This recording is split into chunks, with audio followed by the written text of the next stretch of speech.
አሁን ታነባለህ? እኔ እሞክራለሁ ብቻ ማንበብ አይጠፋኝም።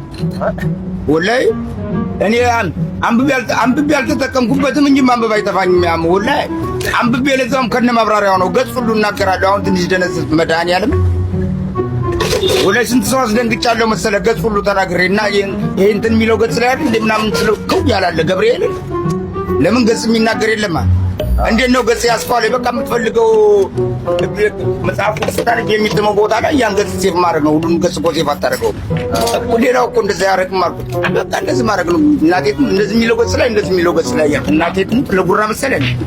ወጭና አንዱ ይጀምር መጽሐፍ እኔ አላውቀውም። እኔ መቼም ትምህርት እንደሆነ አላውቅም። እና ሀብታም በላይ ቤት ጀምሮ ወላሂ እትዬ ማታ አይን እንዳይደክም ይሉ ነበር። ሲወጡም ሳነብ ነው የሚያዩ፣ ስገባም ሳነብ ነው። ኧረ ልጄ ዋንደው ዝግት አድርገው እስኪ ትንሽ እንደው አይኔ ይደክማል ብያለሁ። ኧረ ተው ተው ይሉኛል። እናቴቱ አንድ ጊዜ መጽሐፍ ጋር ከተቀመጡ ሰላም አለይኩም ገረማቸውና ኧረ እንደው ዘጋ አድርገው እናቴ እንደው እስኪ እናቴቱም እስኪ ዘጋ አድርገው ይሉኛል። ገብርኤል እትዬ ማታ ያንታው ፊክሽን ነው ሳይ ኧረ እኔ ፊክሽን አልወድም። እኔ ፍልስፍናና ፖለቲካ ነው የምወደው።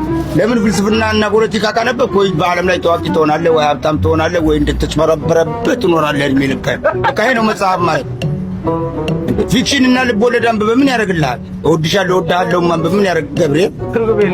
ስለዚህ ፍልስፍናና ፖለቲካ ግን ወይ እድሜ ልክህን ይጭበረበርብሃል፣ ወይ በዓለም ላይ ደግሞ ጂነስ ትሆናለህ፣ ታዋቂ ትሆናለህ፣ ወይ ደግሞ ይሄ ነኝ ያለ ሀብታም ያደርጋል። መድኃኒዓለም ይሄ ነው። ስለዚህ የምወደውን የፖለቲካና ፍልስፍና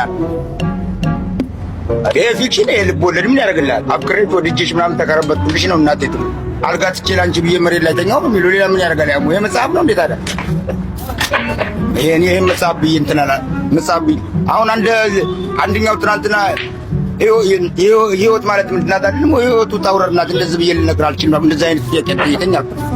አይ ትንሽ ፍልስፍና የሚባለው እኮ ነገርኩህ እኮ ፍልስፍና ህይወቱ ውጣና ውረድ ናት። አቋም የላትም አልኩህ። አንድ ጊዜ ትወጣለች፣ አንድ ጊዜ ትወርዳለች።